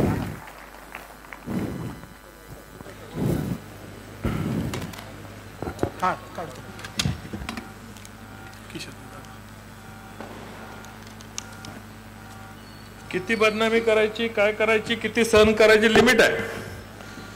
जे यांनी अशा अफवा पसरवल्या यांची सगळ्यांची लिस्ट तयार झालेली आहे. सबका हिसाब होगा. आमचं चांगलं काय कोणाला दिसत नाही. मालोजी बँक कशी बर्बाद झाली हो? मालोजी बँक कोण चालवतं माहिती का? बुलढाणा पतसंस्था. माहिती तुम्हाला? एखादी पतसंस्था बँक ही यांची मर्दुमकी. जर कर्जमाफी झाली नसती तर मग मालोजी बँक काय झालं असतं तुम्हाला कळलं असतं. कसे फ्रॉड करून प्रकरण त्यात बसली, काय झाली हे ते त्यांना माहिती. श्रीराम सहकारी कारखाना आजोबांनी तयार केला ना, मालोजी राजे आमच्याच घरातनं गेलेत ना, आमच्या वडिलांनी त्यांनी पण मदत केली ना त्याला. हे यांची मर्दुमकी. कारखाना कोणाला चालवलेला आहे? आवाड्यांना. श्रीराम सहकारी कारखाना आवाड्यांना, बँक बुलढाणा बँकेला दूध संघाचा निलाव झालाय. हे यांचं कर्तृत्व. आणि हे झाकण्यासाठी रणजित निंबाळकर खरेदी विक्री संघ तर गायबच झालाय. कुणी शोधून दाखवा खरेदी विक्री संघ कुठे आहे फलटणचा. मस्टर इंडिया झाला. मला मार्केट कमिटी बद्दल बी बोलायचंच नाही. अजून लोक बिचारी गोरगरीब दिवाळीपासून बसलेत ना. 22 दिवस झाले निकम वकील, त्यांच्या वेदना, त्यांच्या डोळ्यातलं पाणी हे श्रीमंतांना दिसत नाही. श्रीमंतांना काय दिसतंय? पुतळा बांधणार म्हणतात. बांधा पुतळा तुम्ही, मी नाही म्हणत नाही, आम्ही मदत करू. पण पहिला जे जावईत फलटणचे छत्रपती शिवाजी महाराज, त्यांचा पुतळा पूर्ण आकृतीत बांधायचा होता. तो बांधला का नाही? नाही बांधला. ज्या महाराणी आहेत फलटणच्या, ज्या घरातल्या आहेत आपल्या, त्या महाराणी सईबाईंचा पुतळा बांधला का हो? नाही बांधला. मीच पत्र दिलं सईबाईंच्या समाधीसाठी. आता त्याला निधी वर्ग झालेला आहे. संभाजी महाराज पण जावई आहेत, ह्यांचे पुतळे कधी बांधले नाहीत. आम्ही जेव्हा पुतळ्यांना निधी आणला, शिवाजी महाराजांच्या पुतळ्याला निधी आणला, पुण्यश्लोक अहिल्यादेवींच्या पुतळ्याला निधी आणला, अण्णाभाऊ साठेंच्या निधी आणला, महात्मा फुले पुतळ्याचं सुशोभीकरण आम्ही हातात घेतलं, आंबेडकर भारतरत्न आंबेडकरांच्या पुतळ्याचं सुशोभीकरण आम्ही हातात घेतलं. तेव्हा यांना संभाजी महाराज आठवले, कारण ते आम्ही करत होतो. गडबडीने पुतळा बसवला, ठीक आहे. बाकीचे पुतळे आपण बसवू. या ताईचा पुतळा बसवायचा असेल तर निश्चितपणे आम्ही त्याला मदत करू. पण ताईच्या बाबतीचे राजकारण करतायत हे तुम्ही त्यांच्या घरच्यांना माझी विनंती आहे, हे तुमच्यासाठी हे अश्रू आहेत, हे मगरमच्छ के अश्रू आहे. हे रणजितसिंह निंबाळकरला बर्बाद करण्यासाठीचे अश्रू आहेत. हे फोनवरनं व्हॉट्सअप कॉलवरनं बोलणार. ताईसाठी खरी सहानुभूती होती तर जायचं होतं बीडला, माहिती घ्यायची होती. पण ताईचं त्यांना देणं गेलं नव्हतं. ते रिपोर्ट 4 महिन्यापूर्वीचा 5 महिन्यापूर्वीचा पोलिसांना मिळाला. त्यात खासदारांचा उल्लेख होता. कसं याला अडकवता येईल, कसं देवेंद्रजींची सभा फेल घालवता येईल, कसं देवेंद्रजी येऊच नाहीत. आणि देवेंद्रजी आल्यानंतर हजारो कोटी निरादेवगरच्या कामाचं उद्घाटन, प्रशासकीय भवनचं उद्घाटन, रस्त्याचं उद्घाटन, महसूल भवनचं उद्घाटन, हे सगळं हाणून पोलीस स्टेशनचं उद्घाटन, जिल्हा न्यायालयाची घोषणा, दिवाणी न्यायालयाची घोषणा. फलटण बदलतंय, हे बदलतं फलटण त्यांना सहन होत नव्हतं. म्हणून डोक्यातनं आयडिया कशी आली की ह्याला सगळा खेचायचा. मग ऊस मुकदमांच्या ज्यांच्या एफआयआर झाल्या त्यांना बोलवलं, कोण कसं बोलावलं, आत्महत्या लोकांच्या पुढे केल्या, यांच्या आत्महत्येला मला जोडलं. दुर्दैव फलटणचं या माणसाने नाव खराब केलं. तिन्ही भावांनी नाव खराब केलं. कोण झाकायचा आणि कोण उघडायचा असला प्रकारच नाही. यांना सर्वसामान्य माणसं पुढाला, आम्ही गरीब कुटुंबात पुढालो. मालोजीराजे जरी आमच्या कुटुंबात गेले असेल तर आमची अवस्था आम्हाला माहिती. माझ्या वडिलांनी हॉटेलमध्ये 13-14 वर्षी बाहेर पडून हॉटेलमध्ये काम केलंय, साखर कारखान्यामध्ये काम केलंय, स्वतःच्या मनगटाच्या जीवावर संसार उभा केलाय. आणि त्यांच्या पोरांनी ह्यांनी कारखाने भाड्याने दिलेत आणि ह्या पोरांनी कारखाना त्यांच्या नावाने उभा करून दाखवला. ह्याचं कधी कौतुक नाही. आम्ही काय बाप जादाच्या पैशावर, आजोबाच्या पैशावर आलेलो नाही. रणजितसिंह निंबाळकरने तर काहीच घेतलेलं नाही. आज यांचे धंदे काय? जुनं ऐकायचं. शिरीचीवाडी म्हणून गाव आहे, जावली गाव आहे, ढवळेवाडी गाव आहे. महसूल मंत्री कोण झालं आणि कुणी कुणाचे शिक्के टाकले. लोक, हजारो लोकांच्या जमिनी एका दिवसात कब्जा कशा केला. दानच पाहिजे. मला त्या 500 एकर MIDC त्या पुजारींनी मला सांगितलं. मी त्यातनं 4-5 वर्षापूर्वी राजीनामा दिला. पण मी सरकारला सांगितलं ते MIDC करा. 25,000 पोरांना काम देईल, लाख पोरांना काम मिळेल. ती जमीन फुकट घेऊन टाका. रुपयाला कोणाचा मिंदा नाही. हजारो कोटी रुपयाचे टर्नओव्हर झाले. रुपया कोणाचा राहिला का शेतकऱ्याचा?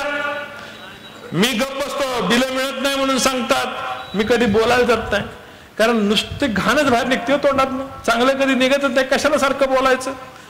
ही सरकारी नाही, ही बहीण, ह्या बहिणीच्या माझ्यामुळे चुकून कुठं तिच्याविषयीचं चरित्रहनन होऊ नये म्हणून मी शांत बसलो, नको बोलायला 3-4 दिवस.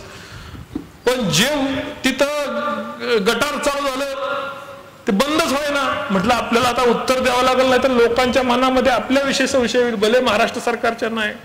असे संशय निर्माण करायचं काम ह्या मंडळींनी केलं, फलटणला बदनाम करायचं काम केलं. मी आपल्या माध्यमातून, इलेक्ट्रॉनिक मीडियाच्या माध्यमातून मी आज जाहीर करतो, मी हे सगळं बोलतोय खरं मानू नका, पुरावे गृहीत धरू नका. जे काय सोशल तुमचं नार्को टेस्ट असतं आणि लाय डिटेक्टर असतं, ह्याला एकही माझ्यावरचा आरोप जर सिद्ध करता आला मी पुढे जायला तयार आहे. पण ह्या मंडळींनी कुमांड केलेले, ताईला पण बोलवा, त्या मेहबूबला पण बोलवा आणि ह्यांना पण बोलवा, 4 टेबल लाईनीने लावा. रणजित निंबाळकरची नार्को, लाय डिटेक्टर सगळी टेस्ट करा. जर त्याच्यामध्ये एक जरी चुकीचं लागलं तर रणजित निंबाळकर जेलला जायला भेटणार नाही, स्वतः जाऊन आनंदाने तुरुंगात बसेल. पण माझं यांना आव्हान आहे, तुम्ही नाव न घेता आरोप करताय, मी नाव घेऊन आरोप करतोय. जे इतर लोकांनी आरोप अपुऱ्या माहिती, ताईने असेल किंवा अन्य असेल, अपुऱ्या माहितीच्या आधारे आरोप केले, त्यांना माहिती कुणी पुरवली हे पण त्यांनी येऊन सांगावं. आणि नार्को टेस्टची तारीख सगळ्या सोशल मीडियाच्या मोठ्या नेटवर्क कंपनीने घ्यावी, त्याचे पैसे मी भरतो. म्हणाल ते डॉक्टर तिथं आणा, म्हणाल ते दवाखान्यात मला न्या, म्हणाल तिथं लाईट डिटेक्टर घ्या. रणजित निंबाळकर टेस्ट पासून आरोपांपासून मागे सरणारा नाही.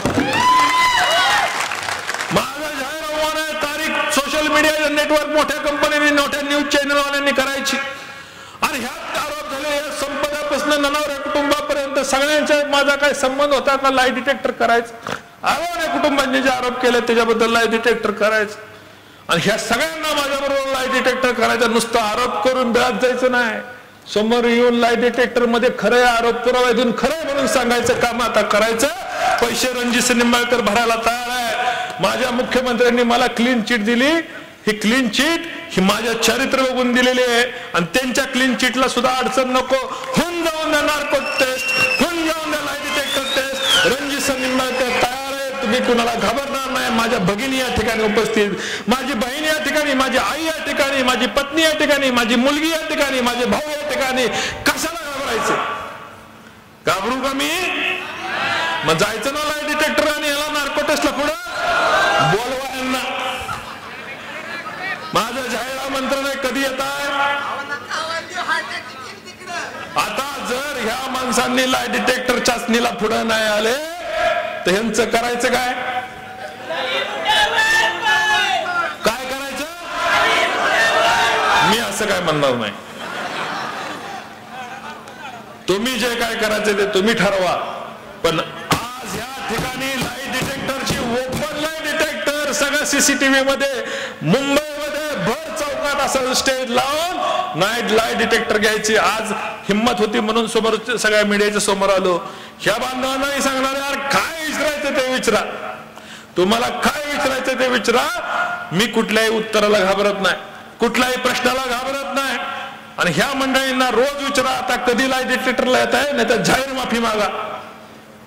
एक तर लाईट डिटेक्टर चाचणीला पुढे या. ननावरे कुटुंबाच्या आत्महत्येशी माझा संबंध आहे का? त्या बोरींच्या आत्महत्येशी माझा संबंध आहे का? आत्ताच्या आत्महत्येशी माझा संबंध आहे? लाईट डिटेक्टर चाचणी आणि नार्को टेस्ट मध्ये समोर येऊन सांगायचं, पहिली चाचणी मी करणार आहे, पहिली तुम्ही या, फक्त पहिली चाचणी मी करणार आहे, पण सुया तुम्हाला पण टोचणार आहे, एवढं लक्षात ठेवायचं. आता अनुपशांनी सांगितल्याप्रमाणे दरवाजाचे दोर कापलेले, अब पीछे हटेंगे तो मरेंगे. आता राजकारणामध्ये तुम्ही ज्या षडयंत्रापर्यंत गेला त्या षडयंत्रामध्ये तुमचा सत्यानाश झाल्याशिवाय राहत नाही. मी आज दिलेलं आव्हान तुमच्या दम असेल तर स्वीकारा, आणि नाहीतर नाईक निंबाळकर नाही हे खरं एकदा सांगून टाका. माझ्या ताई महबूबाई ह्यांच्याविषयी यांना माझ्याकडनं जाहीर माफी, कारण त्यांना दिलेलं कागद चुकीचं आहे. माफीच्या परत आरोप जर झाले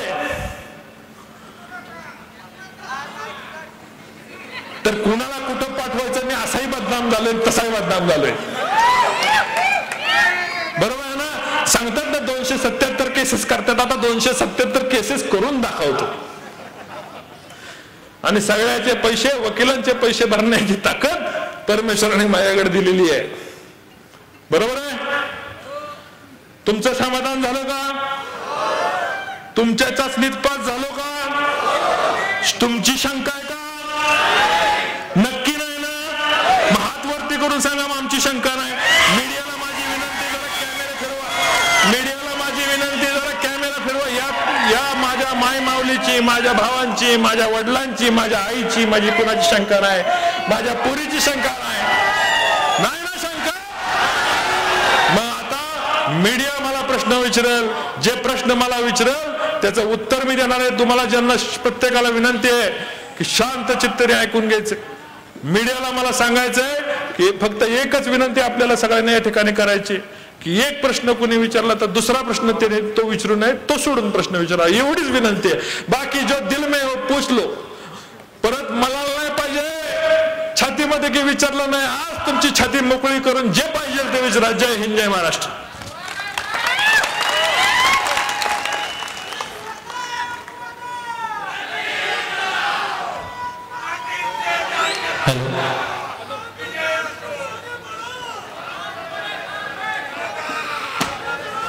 या ठिकाणी शांत बसा. मीडियाला माईक द्या. पहिलं कोण विचारणार आहे? 4-5 माईक द्या. 4-5 हा पण घेऊन टाका. बाहेरच्या आलेल्या माझ्या पाहुण्या पत्रकारांना संधी द्या. पहिल्यांदा तुम्ही रोजच माझं सगळंच दिवसभर बाबाडा काढायला तुम्हाला संधी आहे. बाहेरच्या पत्रकार आणि पत्रकार बंधूंना मला विचारायचं आहे, चॅनलला व्हॉट्सअपवर मागवून घ्या. ते देतात ना, ते वाचून तुम्ही विचारता. ते सगळं विचारा मला. आज मी या उत्तर द्यायला इथं मोकळा आहे. रणजित दादा हे बोलतात, बोला. आपले सगळं स्टेटमेंट्स ऐकल्यानंतर पत्रकारांनी प्रश्न मर्यादित स्वरूपातच विचारावे लागतील एवढं आपलं स्टेटमेंट स्वच्छ आहे. परंतु आगामीचा जे कारणाने इतके वर्ष चालू होते त्याला आपण पायबंद कशा पद्धतीने घालणार आहात? दिगंबर होण्याचे जे कारनामे चालू होते, माझ्या पतसंस्थेला फसवल्यानंतर मी पत्र दिलेलं आहे. बाकी वेगवेगळ्या वित्तीय संस्थांनी त्याच्यावर कारवाई केलेली आहे. 28 गुन्हे दाखल झालेले आहेत. जो बोया आहे, तूर पेरल्यावर मटकी उगवत नसती, जे पेरलंय तेच उगवणार आहे. काळजी करू नका. संपदा मुंडे हत्या प्रकरणामध्ये खासदारांच्या पीएनी फोन केले अशा पद्धतीचे आरोप झाले. या सगळ्या प्रकरणामध्ये आज सुषमाताईंनी तुम्हाला आव्हान दिलेलं होतं की रणजितसिंह नाईक निंबाळकर हे संपदा मुंडे यांच्या कुटुंबाला न्याय देतील का, किंवा त्यांनी त्या पद्धतीची अपेक्षा व्यक्त करावी किंवा पोलीस स्टेशनला येऊन विचारावं. तुमच्यावरती जे आरोप झालेले आहेत, तुम्ही आता जो पुरावा दाखवला की सुषमाताईंनी जो व्हिडिओ दाखवलेला आहे त्याच्यावरती RR निंबाळकर येत आहे. RR निंबाळकर याचा पूर्ण लॉंग फॉर्म सांगा आणि हे पुरावे नक्की कोणाही दिलेले आहेत त्यांचं लॉंग फॉर्म सांगा रे बाबांनो. तुम्ही नाव घ्या. पब्लिक सांगते हम पब्लिक है, हम पब्लिक के साथ है. पब्लिक जो बोल रहा है वही मास्टरमाइंड है रामराजे. आता तुमची लढाई ही या सगळ्या प्रकरणामध्ये रामराजे निंबाळकरांच्या विरोधात असणार आहे? बिलकुल नाही. सुषमा अंधारे आणि मेहबूब शेख यांनी जे आरोप केलेले आहेत, ऐका ना, त्या दोघांना ज्यांनी पेपरच्या स्वरूपाने पुरवलेली आहे ती चुकीची माहिती पुरवलेली आहे. एखादा बोलू शकतो. आमच्या इथं जैन स्तंभावर लिहिलेलं आहे. काय लिहिलंय?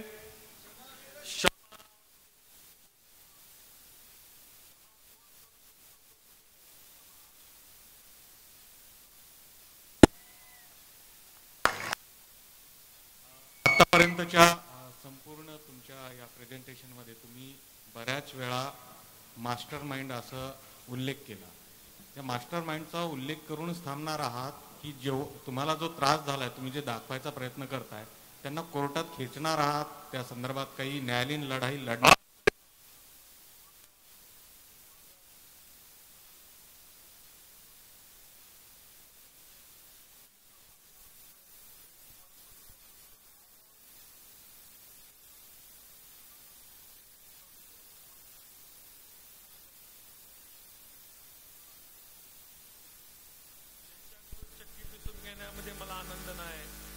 आज त्यांनी, मी विधानसभेला त्यांना आव्हान केलं होतं की आम्हाला बदला घ्यायचा नाही, तुमच्या घरासमोर गुलाल उधळणार नाही, तुमच्या घोषणा देणार नाही, आमदार सचिन पाटलांना तुमचं ज्ञान द्या, तुमचा जेवढं राजकीय 30 वर्षाची विधानसभेतली कारकीर्द आहे त्याचं ज्ञान तुम्ही द्या, शिकवा, चुकलं तर सांगा. आज सुद्धा माझी तीच भूमिका आहे. हॅलो दादा, नमस्कार. मी मच्छिंद्र टिंगरे बारामतीवरून आहे. बोल. आपल्याला सुरुवातीला प्रत्येकाचं एक व्यक्तिगत मत असतं, म्हणून सुरुवातीला तुम्ही महाराष्ट्रामध्ये कदाचित एक हा वेगळा पायंडा पाडला. ज्या वेळी अशा दुर्दैवी घटना महाराष्ट्रात घडतात आणि राजकीय नेत्यांवरती आरोप होतात, तर मला असं वाटतंय की माझं हे व्यक्तिगत मत असावं. कदाचित इतर पत्रकार त्याच्यामध्ये सहभागी किंवा त्यांचीही मान्यता असू शकते. ज्यांच्यावरती असे आरोप होतात त्यांनी अशी खुली पत्रकार परिषद घेतली पाहिजे. हा पहिला मुद्दा. माझी 2 प्रश्न आहेत. ज्यावेळेस संपदा मुंडे जी पीडित डॉक्टर आहेत यांनी त्यांची जी चौकशी चालू होती त्याच्यावरती एक खुलासा दिला होता 4 महिन्यापूर्वी, आणि त्याच्यामध्ये बऱ्याच लोकांवरती आरोप झालेले होते. तुम्हाला असं वाटत नाही का की कदाचित त्यावेळेस जे DHO आहेत, जे डिस्ट्रिक्ट ऑफिसर आहेत, वैद्यकीय अधिकारी, त्यांनी त्या पत्राची दखल घेऊन, म्हणजे त्याच्यामध्ये जे आरोप केले होते ते पोलिसांवरती मेजर केलेले होते, आणि त्या पत्राची दखल, म्हणजे आता ते ऑफिसर असे म्हटले होते की त्यांनी तो खुलासा दिला होता, त्यांची तक्रार नव्हती. हा, पण माझं मत असं आहे की जर तो खुलासा इतका गंभीर होता तर त्यांनी पोलीस अधिकाऱ्यांना याच्याबाबत पत्रव्यवहार का केला नाही, आणि हा तुमच्या जिल्ह्यातला प्रश्न आहे म्हणून तुम्ही त्या वैद्यकीय जिल्हाधिकाऱ्यांच्या बाबतीमध्ये तक्रार करणार आहात का? हा पहिला प्रश्न. आणि दुसरा, आज जो एक मुद्दा झाला की त्याच्यामध्ये दुपारी सुषमाताई अंधारे यांनी असं म्हटलं की फलटणपेक्षा, परळीपेक्षा फलटण वाईट आहे. याच्याबद्दल काय म्हणणं? हे बघा, माझा तालुका मला माहिती, माझी माती मला माहिती, माझी माऊली मला माहिती, माझी लोक मला माहिती. माझ्या बहिणी या ठिकाणी येऊन आज संपदा मुंडे यांना श्रद्धांजली वाहतायत. कुठल्या त्यांचं कॅरेक्टर असॅसिनेशन आम्ही केलं का? आम्ही वाईट नाहीये. आम्हाला वाईट दाखवलं गेलं, आमची बदनामी केली. आम्ही वाईट नाहीये. प्रश्न असा होता की त्यांनी दुपारी असं सांगितलं की फलटणमध्ये अनेक प्रकारे पोलीस स्टेशनवरती दबाव आणला जातो किंवा वेगवेगळ्या गोष्टींवरती दबाव आणला जातो. म्हणजे परळीमध्ये जे भयंकर कांड झालं मधल्या काळामध्ये, जी हत्या झाली होती संतोष देशमुखांची, त्याच्यापेक्षाही इथं वाईट परिस्थिती, असा आरोप त्यांनी केला. मी तुम्हाला सांगतो की हे जे षडयंत्र झालंय, 2 रणजित निंबाळकरला बदनाम करायचा, पोलीस स्टेशनवर दबाव निर्माण करायचा, प्रांत ऑफिसवर दबाव निर्माण करायचा. कालचं यांचं भाषण ऐकलं तर तुमच्या लक्षात येईल. भाषणामध्ये दम देतात, प्रांताधिकाऱ्यांना बाई म्हणतायत. अरे ती काय घर कामाला येते का बाई? तालुक्याची ती मॅजिस्ट्रेट आहे, त्यांना तुम्ही अशा पद्धतीने बघताय. जे DYSP आले त्यांना रानरेडा म्हटले. तुम्ही सूड बघवताय. तालुक्यामध्ये जी पोरं आज आपली पोरं तालुक्यामध्ये MPSC करून वेगवेगळ्या तालुक्यात जाणार आहे, आणि त्यांना तिथं वागणूक अशी दिली तर काय होईल? चुकीचा पायंडा पाडून दहशत निर्माण करायची, माझंही ऐकलं पाहिजे, मी म्हणाल ते ऐकलं पाहिजे, माझंच ऐकलं पाहिजे, या भूमिकेमधनं अधिकाऱ्यांना बदनाम करायचं काम आपल्या महाभागाने केलं.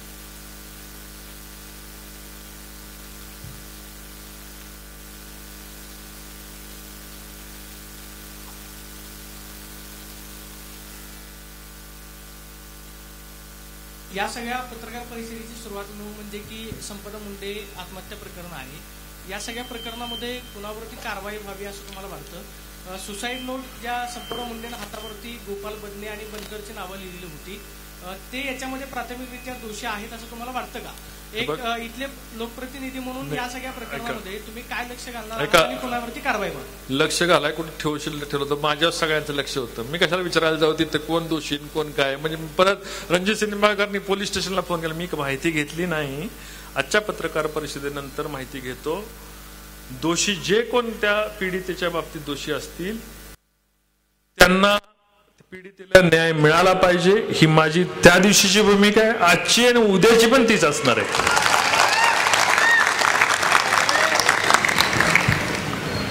अजून कोण?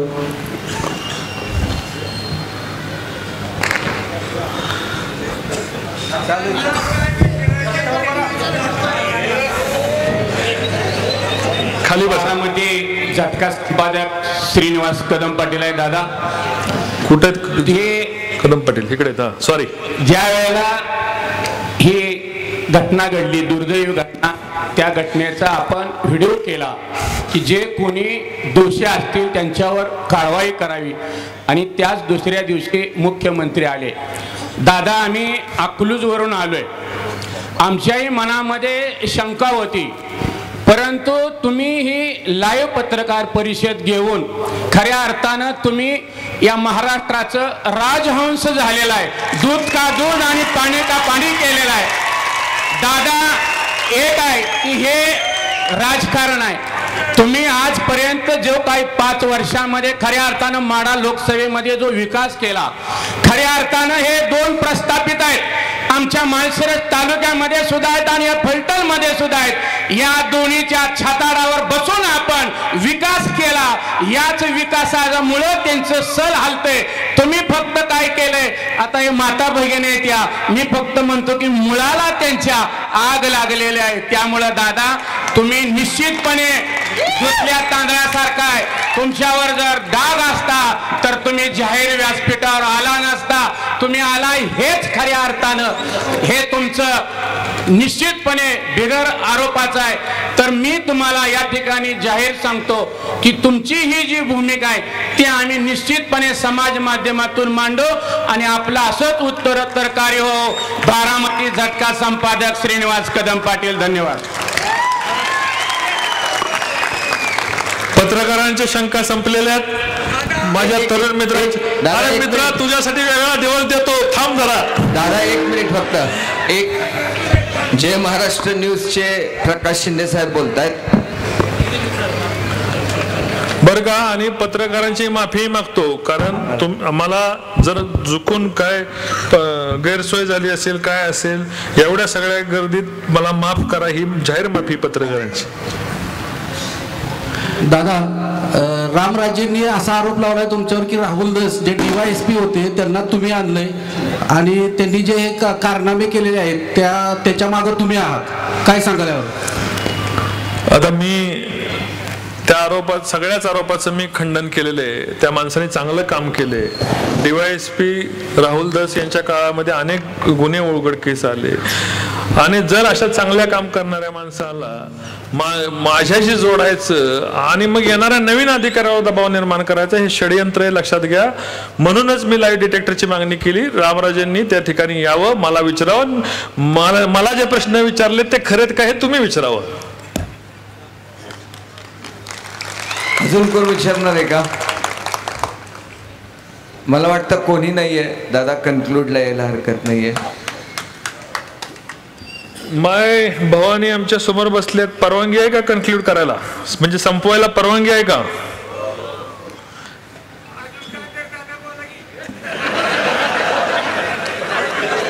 का तुझ्यासाठी वेगळा कार्यक्रम घेतो मी सांगितलं वेगळा बिझनेस चालू करणार आहे. याला खाली कोणीतरी बसवा.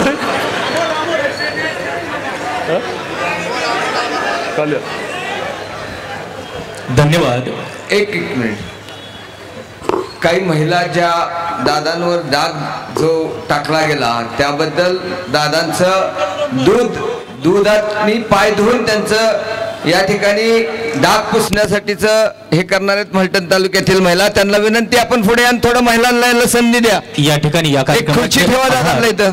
कार्यक्रमाचे आभार व्यक्त करण्यासाठी दादांचे शिलेदार अमोलजी सस्ते आपणा जरा महिलांना पुढे येऊ द्या. म्हणजे आपण या कार्यक्रमाचे आभार या ठिकाणी व्यक्त करावे.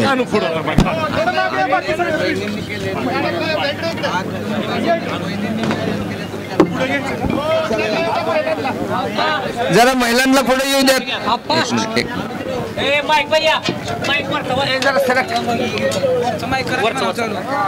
एक मिनिट जरा सरका. माननीय माजी खासदार रणजितसिंह नाईक निंबाळकर यांच्या पत्रकार परिषदेला जे विविध तालुक्यातून विविध जिल्ह्यातून आलेले पत्रकार तसेच माहितीतील सर्व पत्रकार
एबीपी माझा, उघडा डोळे बघा नीट.